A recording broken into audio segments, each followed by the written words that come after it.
Olá pessoal, sejam muito bem-vindos aqui ao meu canal do YouTube, Paulo Guedes Fontes, onde eu compartilho vídeos sobre a filosofia do direito, sobre o direito, sobre a filosofia geral também, e ainda sobre literatura, um ou outro romance que eu leio, um ou outro livro de ficção que mereça um comentário, que me leve, me incentive a fazer um comentário, muitas vezes relacionando com tópicos da filosofia. Eu peço a vocês, então, que se inscrevam no meu canal e que, se gostam do nosso conteúdo, deem um like aí no vídeo. Eu não vinha pedindo isso, mas, de fato, isso é importante no YouTube, né? Os vídeos que obtêm mais likes, eles acabam, por conta do tal algoritmo, sendo mais divulgados. Então, esse nosso esforço de compartilhar algum conhecimento, algum debate, alguma reflexão, acaba chegando a mais pessoas. E é claro, isso é algo que quem escreve, quem dá aulas, gosta, né? É humano que a nossa palavra atinja um maior número de pessoas. Então, realmente, é importante que, se gostou do vídeo, se acompanha o canal, prestigie o canal dando o seu like nos nossos vídeos. Eu hoje quero falar de um tema muito importante na filosofia, que é a chamada morte de Deus. É um tema extremamente complexo, mas muito presente na filosofia contemporânea.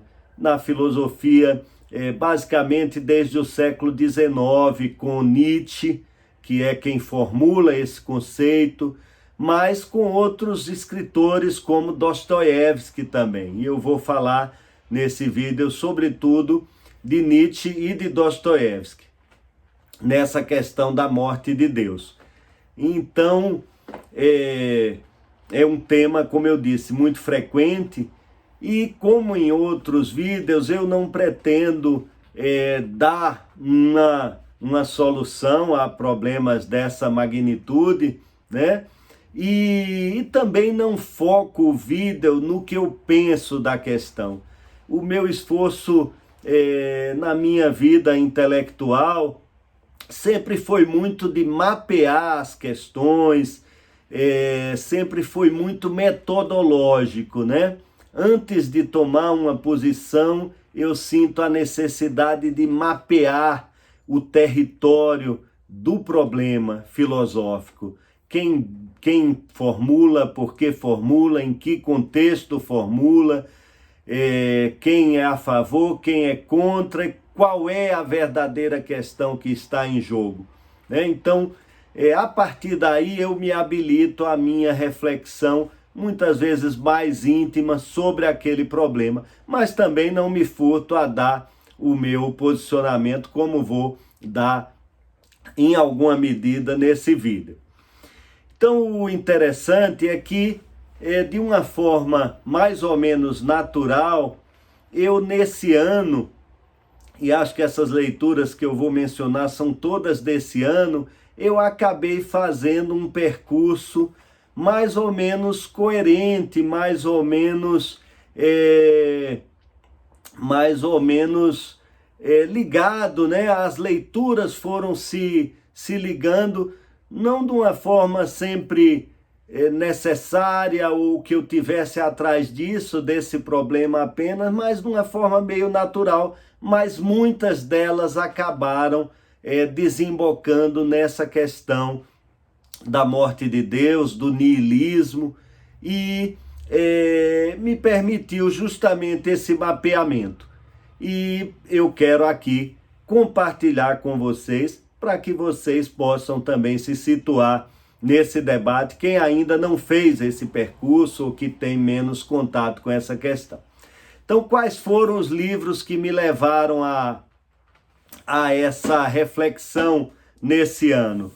Eu comecei com uma leitura de Dostoiévski, Os Irmãos Karamazov, né, onde a questão da morte de Deus está colocada, como nós vamos ver, sobretudo pelo personagem Ivan Karamazov, né, que é um intelectual, e em algum momento ele coloca aquela frase famosa, né, que é atribuída a Dostoiévski, mas que é um de seus personagens que diz, e justamente, enfim, vamos falar disso. A frase é: se Deus não existe, tudo é permitido, né? Então eu comecei com essa leitura de 2 volumes, uma leitura de fôlego muito interessante, e fiz 3 vídeos sobre os irmãos Karamazov, que acabam tendo alguma relação com esse vídeo de hoje e que estão aqui no nosso canal. Então vocês podem assistir aos vídeos sobre os irmãos Karamazov em 3 partes, né? Dando lá o like se gostarem. Essa foi uma primeira leitura. Depois eu li de Nietzsche, O Crepúsculo dos Ídolos, né? Que é um dos últimos livros que Nietzsche escreveu antes da sua crise, não é? Uma crise de saúde mental. Nietzsche, que no auge assim da produtividade, escrevendo muito, escreveu Crepúsculo dos Ídolos, Et Homo, né? Embora alguns digam que ali ele já aparentava algum tipo de desequilíbrio, mas Nietzsche, salvo engano, em 1889, ele tem essa sua crise em Turim. Ele vê um cavalo apanhando na rua, ele se abraça com esse cavalo, balbucia algumas palavras que não se sabe exatamente o que foi, né? E então ele entra ali numa crise psiquiátrica, enfim, existencial, e não mais, ele emudece, né? Não mais falará. Nietzsche durante 10 anos, até sua morte em 1900, salvo engano também. Então eu li de Nietzsche O Crepúsculo dos Ídolos, né? Que me faz, de alguma forma, ir também para essa temática do niilismo, embora talvez ela esteja tratada de uma forma mais específica ainda no livro de Nietzsche, A Gaia Ciência. Além disso, eu li Memórias do Subsolo, em que Dostoiévski torna a fazer uma crítica ao racionalismo, ao cientificismo do século XIX. Memórias do Subsolo, um livro realmente importante para entender essa temática, para entender as preocupações de Dostoiévski. De alguma forma resume um pouco a sua literatura, a sua filosofia, não é? Porque Dostoiévski é considerado um romancista filósofo pelo tipo de questão que ele discute, né? Sobretudo essa da existência de Deus ou não e das suas consequências para a vida humana. Além disso, eu li Camus, Albert Camus, O Mito de Sísifo, onde Camus trata da questão do absurdo, né? Do absurdo, que é a sua temática preferida. E o absurdo camusiano, vamos dizer assim, né? Ele está muito ligado também à inexistência de Deus, ao niilismo, à inexistência de Deus, de uma verdade, de um sentido para a vida. Então também esse livro se insere na temática da morte de Deus, para usar a formulação de Nietzsche. E finalmente, ainda não terminei, mas me interessei e comprei esse livro de Giovanni Reale, um filósofo italiano, né? Religioso, um filósofo que adere, sobretudo, aos postulados da filosofia antiga, de Platão, de Aristóteles, e justamente nesse livro, O Saber dos Antigos, Terapia para os Tempos Atuais, das edições Loyola, Giovanni Reale faz aqui uma crítica ao niilismo, a Nietzsche, e então volta ainda uma vez a esse tema. E eu estou começando essa leitura, mas gostando muito, mas a própria coincidência de novo estar diante dessa temática me motivou a gravar logo esse vídeo, sem prejuízo de depois voltar aqui para falar especificamente da leitura de Reale. Então, eu gostaria aqui, assim, não poderia deixar de falar. Além disso, eu fiz um curso esse ano, de 4 aulas, me foi muito válido, com o professor Flávio Ricardo Vassoler, que tem sua página no Instagram e tem também o seu canal aqui no YouTube.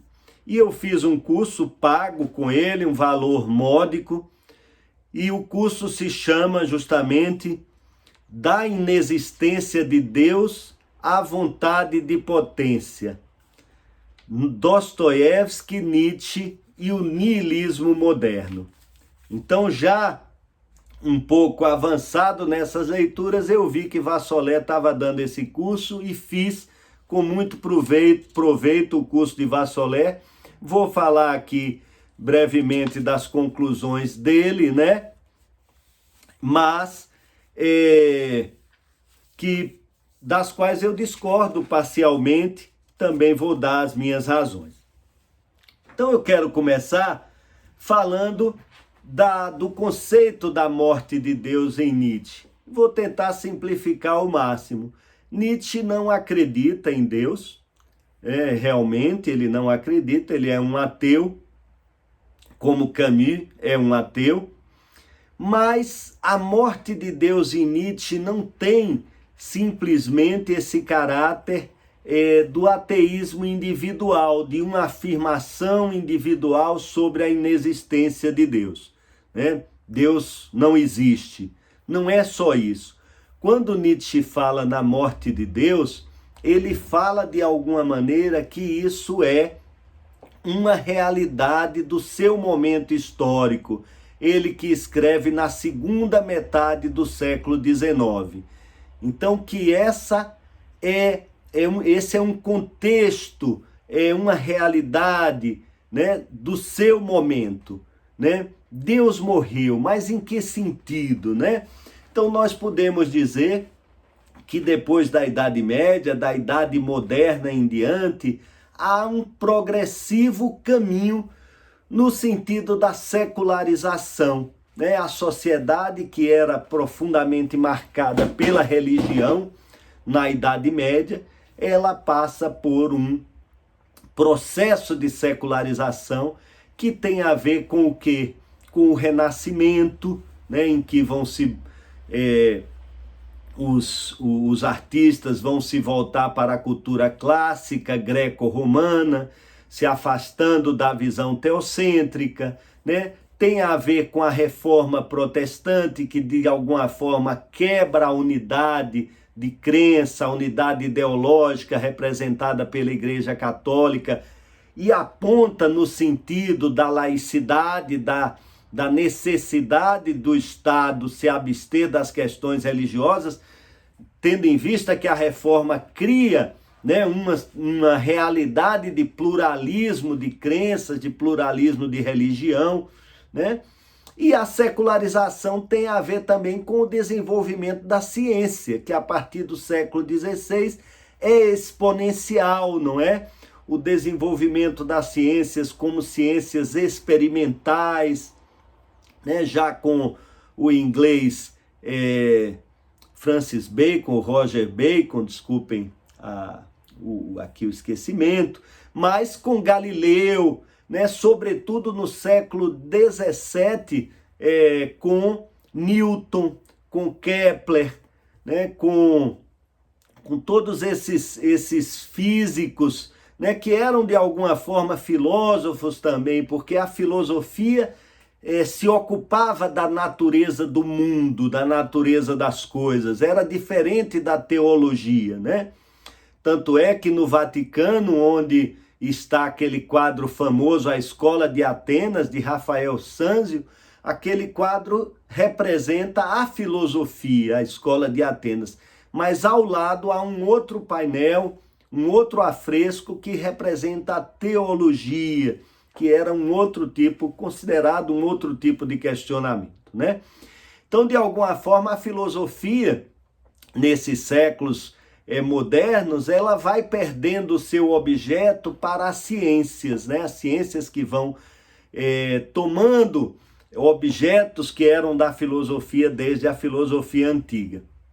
Então, Newton formula as principais leis da matéria, da gravitação universal, do movimento, e Newton é endeusado pelos pensadores do século, não só do século XVII, mas como do século XVIII, do iluminismo, que tem um caráter mais político, jurídico, mas que mesmo assim se espelham nessa objetividade, nessa ciência natural tão sólida formulada por Newton. É um modelo para as ciências humanas, então, nascentes, para as formulações da filosofia política, da filosofia jurídica. Todos esses filósofos do iluminismo têm essa adoração por Newton, justamente porque eles aspiram, no estudo das humanidades, à objetividade das ciências naturais. E isso tudo acaba desembocando no cientificista século XIX. O século XIX é o auge do cientificismo, da crença na ciência, na crença no progresso. É o século da energia elétrica, é o século de descobertas químicas importantes, é o século de revoluções na indústria, nos transportes com as ferrovias. Então, o século XIX aparece como esse século, e com Darwin também, e suas formulações sobre a evolução das espécies. Então, esse século XIX ele aparece como o auge do racionalismo, do cientificismo, o chamado positivismo científico nas ciências humanas, com Augusto Comte. Então, essa crença de que a ciência ela podia atingir a verdade e que isso levaria a humanidade a um patamar superior, a um patamar de bem-estar, um patamar praticamente final, não é? Então, se de alguma forma a ciência substitui a religião no século XIX. E são muitos os autores, acho que Reale falou em alguém aqui, que diz assim: não, nós não temos mais necessidade de Deus, a ciência pode nos levar aonde nós queremos.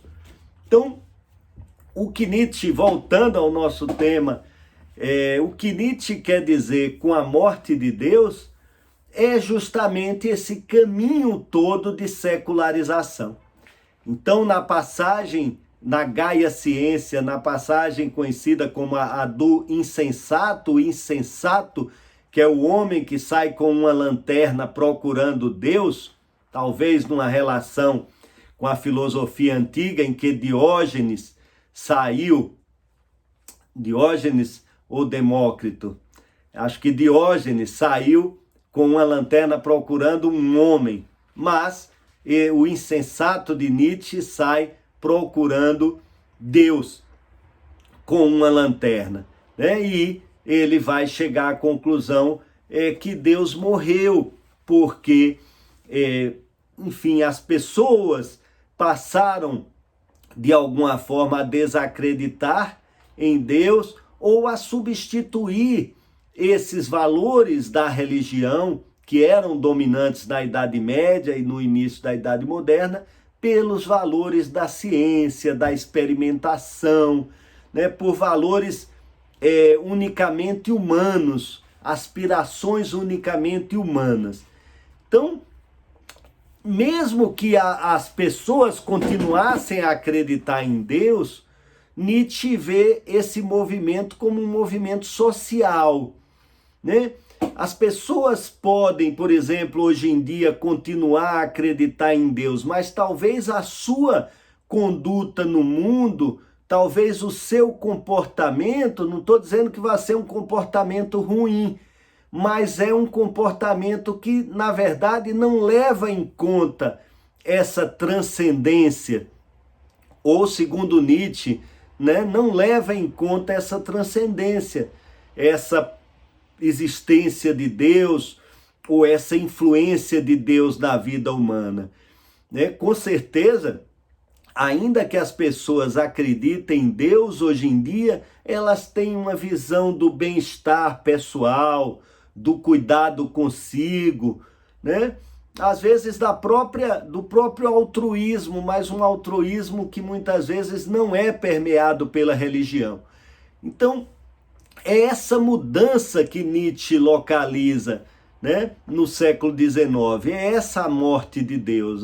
As sociedades mudaram a sua mentalidade, deixaram de justificar toda a existência a partir da perspectiva divina, a partir da perspectiva de uma crença religiosa. Né? Se nós imaginarmos a Idade Média, lá tudo era explicado a partir da crença em Deus. Eu já li em algum lugar que havia 7 espécies de alguma coisa na natureza, então as pessoas interpretavam são 7 os pecados capitais, então é por isso que há 7. Então toda a religiosidade, toda a vida era explicada pela religiosidade. Então o diagnóstico da morte de Deus em Nietzsche não é uma mera afirmação dele de que Deus não existe, é de que houve uma mudança muito grande na mentalidade das pessoas. E essa morte de Deus em Nietzsche se associa a esse conceito de niilismo. Então, o que é o niilismo para Nietzsche? É a inexistência de Deus, é a falta de um sentido, de uma finalidade na existência humana, e então, a inexistência de Deus, a falta de uma finalidade, de um sentido, né?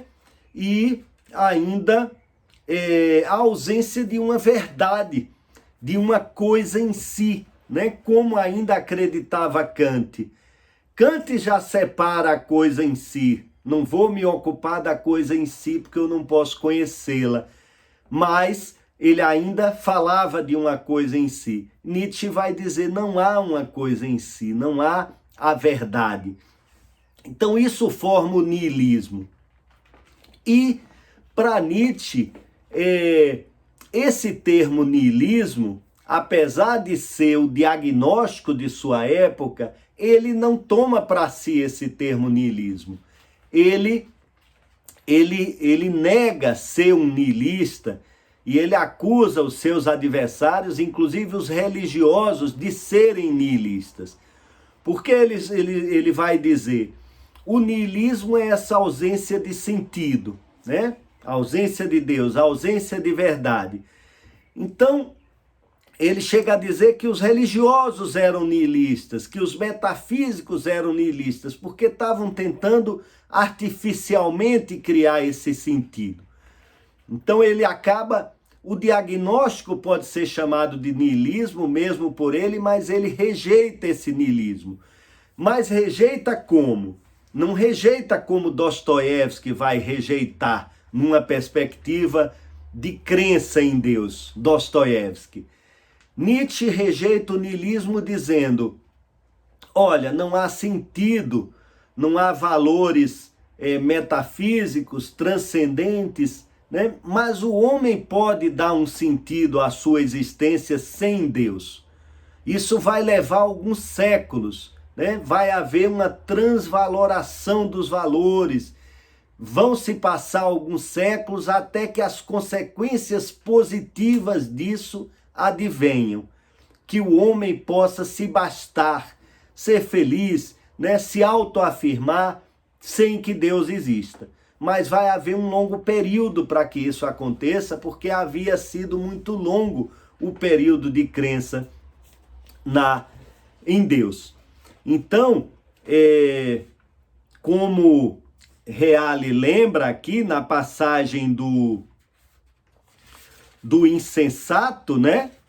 O insensato, ele começa de alguma forma, na Gaia Ciência, falando da sua angústia de ter matado Deus, de os homens terem matado Deus. Então ele diz, quando ele sai com sua lanterna procurando Deus, ele diz para os outros homens: para onde foi Deus?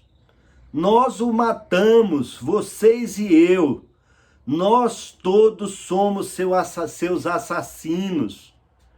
Mas como podemos fazer isso? E aí fala mais algumas coisas. Quem nos deu a esponja para apagar o horizonte? Que fizemos quando desprendemos a corrente que ligava esta terra ao sol? Para onde vai agora? Para onde vamos nós? Então o insensato, é interessante essa passagem, podemos dizer que ele representa o próprio Nietzsche, ele sente toda a angústia da morte de Deus, né? Todo o desamparo dessa morte de Deus. Então o homem que cria em Deus na Idade Média, ele era muito mais confortado, mais seguro, mais feliz, né?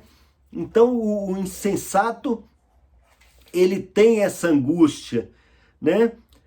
Não sentimos no rosto o sopro do vazio, não está mais frio, não surgem noites, cada vez mais noites, é o que diz o insensato. Mas, justamente, Nietzsche considera positiva a morte de Deus. Então, basicamente, nós podemos dizer que Nietzsche considera positiva a morte de Deus. Dostoiévski considera negativa a morte de Deus. Porque aí o próprio insensato vai dizer: jamais houve ação tão grandiosa, e os que nasceram depois de nós pertencerão, em virtude dessa ação, a uma história mais elevada do que todas as histórias até hoje. Então é nisso que Nietzsche acredita, que passada a angústia desse niilismo, dessa descrença, o homem vai conseguir chegar a um período luminoso, sem Deus, que é o período do super-homem, né? Que é uma outra formulação de Nietzsche, o Übermensch, o super-homem. E o super-homem de Nietzsche é esse homem que, sem Deus, consegue afirmar os próprios valores. Então Nietzsche acredita nisso. Mas como conclui o insensato? Dizendo àqueles homens que o ouviam, perplexo, dizendo assim: meu tempo ainda não chegou, meu tempo ainda não chegou. Esse evento enorme está a caminho. Esse evento enorme está a caminho. Aproxima-se e ainda não chegou aos ouvidos de todos os homens. É preciso tempo para o relâmpago e o raio. É preciso tempo para a luz dos astros, né? E termina o insensato entrando nas igrejas e entoando o Requiem. Então, entoando o Requiem, que é a música que representa a morte, para Deus. E ele termina dizendo: de que servem estas igrejas, se são tumbas e monumentos de Deus. Então as igrejas seriam tumbas de Deus, né?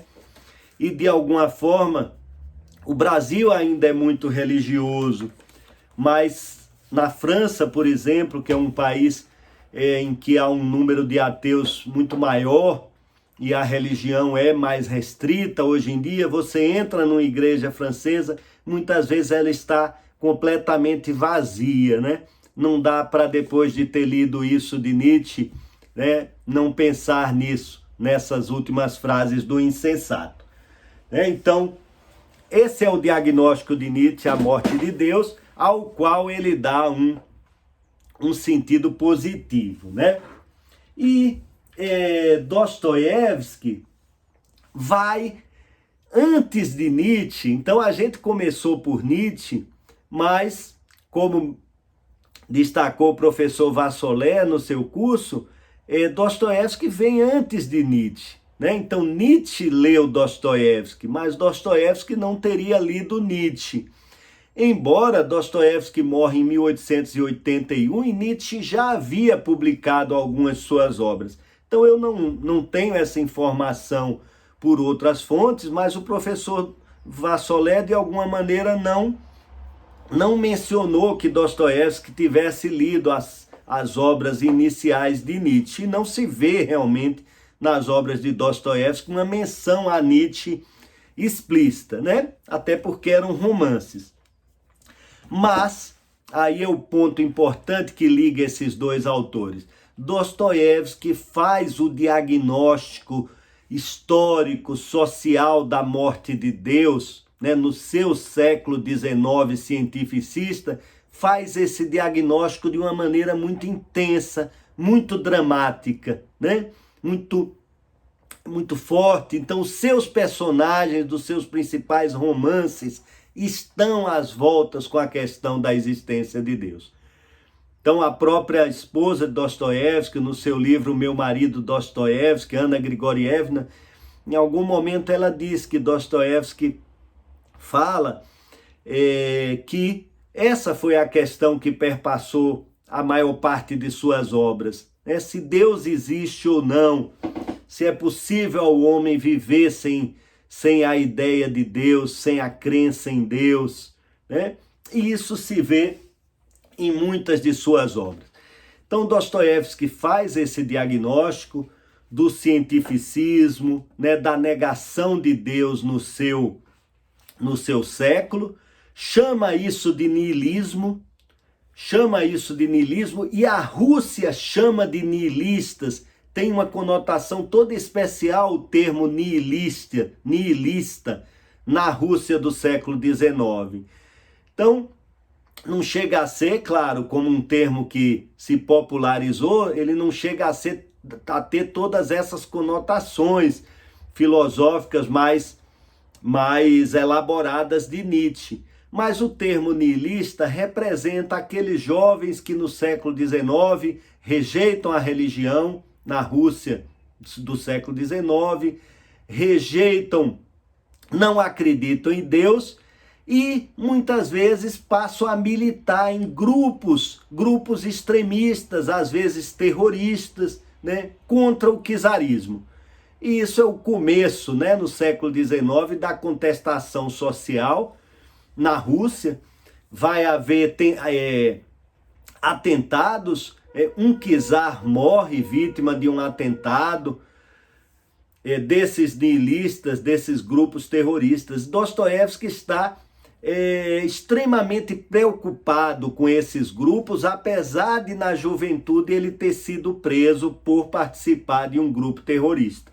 Então, quando ele volta da Sibéria, do cumprimento de sua pena, ele se transforma em um conservador do ponto de vista da política e passa a criticar esse pensamento político contestador, né? O niilismo, os que não creem em Deus, aparecem nos romances de Dostoiévski, mas Dostoiévski dá uma resposta oposta à de Nietzsche. O homem não pode viver sem Deus, né? Porque sem Deus tudo seria permitido. Não haveria limites morais para o homem. Então Dostoiévski acredita que a moralidade entre os homens, o próprio sentido da vida humana só pode vir de uma crença religiosa, só pode vir de Deus, da religião. né? Então, eu tratei disso nos vídeos que eu fiz sobre Dostoiévski, né? Dostoiévski não acredita numa moral laica, numa moral baseada apenas no homem, na vontade do homem de ser bom, na vontade do homem de agir bem. Isso não seria possível, né? Sem Deus para dar um fundamento a essa moralidade. E ali naquele vídeo eu já discordei dessa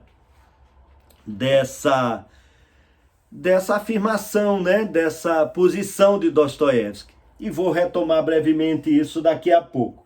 Então, onde estão, né, as críticas de Dostoiévski e a preocupação de Dostoiévski com o niilismo, com o cientificismo, com a corrente da filosofia moral chamada utilitarismo? Dostoiévski trata muito do utilitarismo. Então nós vamos ver isso em Crime e Castigo, em que o personagem Raskolnikov mata uma velha e de alguma forma ele está imbuído dessas ideias do utilitarismo moral, né? Onde fica explícita a questão do niilismo é no livro de Dostoiévski, Os Demônios, escrito cerca de 10 anos antes de Dostoiévski morrer. Então, nos Demônios, o personagem Kirillov, ele encarna esse niilista, né? E ele vem a se matar, Kirillov. Ele não consegue suportar o seu niilismo, mas ele diz que se matando, ele vai, de alguma forma, se sacrificar para que as gerações futuras consigam, de alguma maneira, viver bem sem a ideia de Deus. Então, essa questão, como eu disse, está muito colocada. E também nos Irmãos Karamazov, em que há essa afirmação de que se Deus não existe, tudo é permitido. Mas Dostoiévski dá um sentido negativo e rejeita o niilismo, né? E diz que, e faz né, toma a sua posição em favor da existência de Deus, né, como algo necessário à sociedade humana, à existência humana. E nós podemos ver isso nos Irmãos Karamazov. Então, o personagem que representa Dostoiévski aqui, de alguma forma, é o filho mais novo de Fyodor Karamazov, e é Alexei, né? Alexei, ou Alyosha, que é um homem religioso, né? E o volume 2, o volume final, termina com Alyosha, de alguma forma em paz com as crianças. Ele gostava muito de crianças, enfim, ele termina de uma maneira ali idílica, né? Com essas crianças, acreditando no bem que vem de Deus, né? E essa é a posição de Dostoiévski. O bem deve vir de Deus, tem que vir de Deus, né? O que é que eu gostaria aqui de refletir com vocês nessa nossa aula, que já vai ficando um pouco longa, então eu pretendo encurtar um pouco.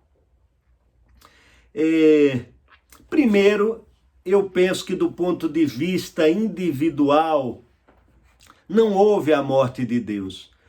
Por que eu digo isso? Porque as pessoas continuam buscando, muitas vezes, um sentido transcendente para a sua existência.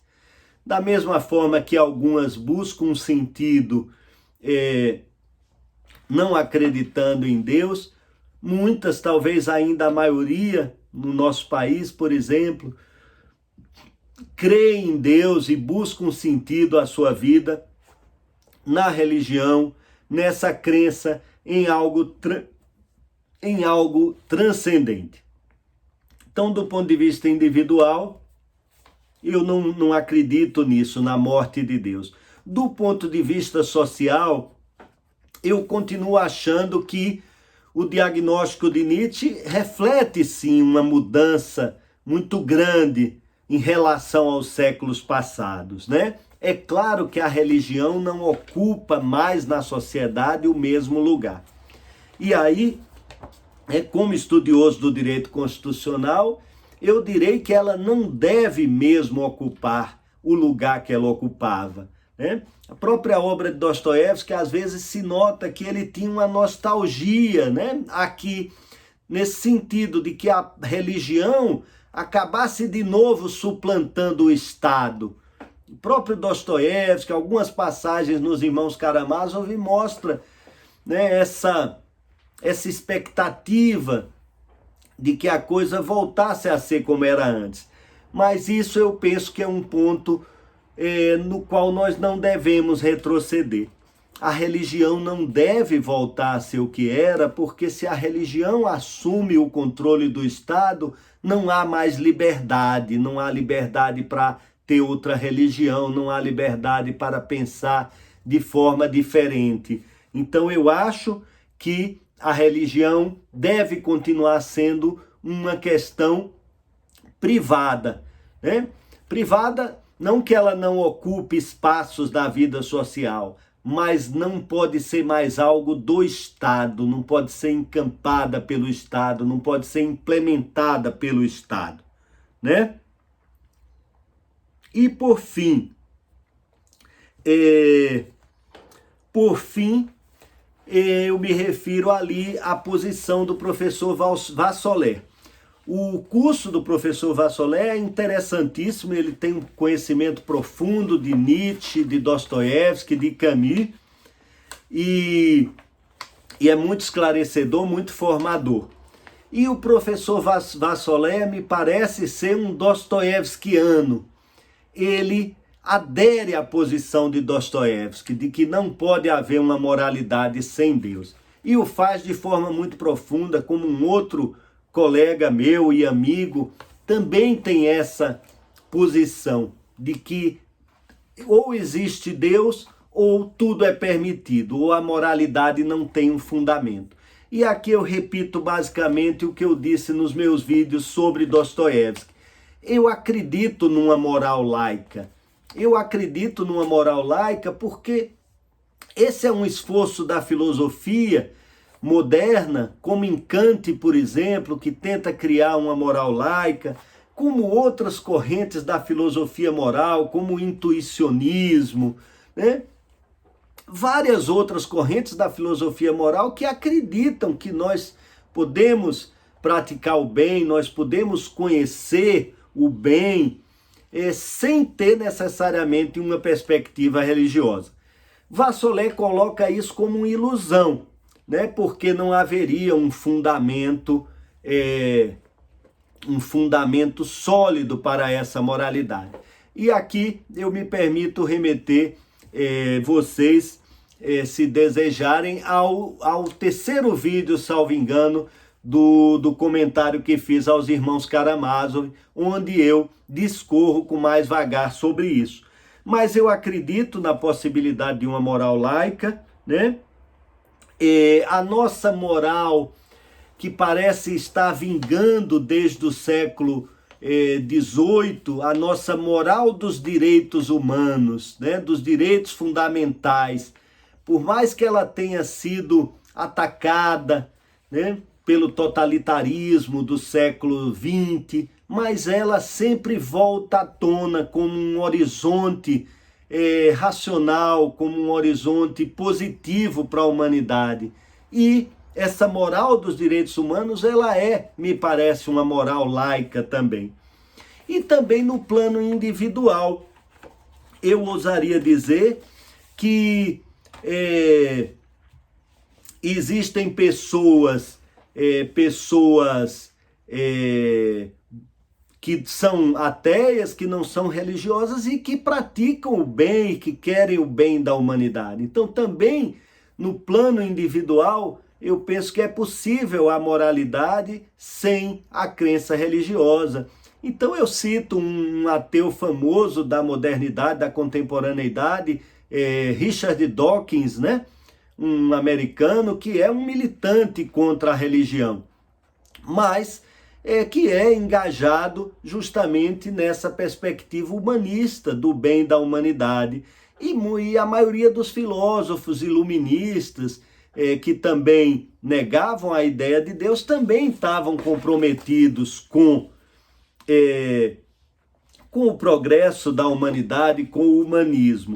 Então eu não comungo propriamente do diagnóstico de Vassolé sobre isso, né? Que é o diagnóstico de Dostoiévski. Mas é isso, eu espero ter, como eu prometi, mapeado, né, o campo da questão para que quem tenha interesse possa se aprofundar, possa afirmar seus posicionamentos a partir disso. Tá certo? Muito obrigado, gente.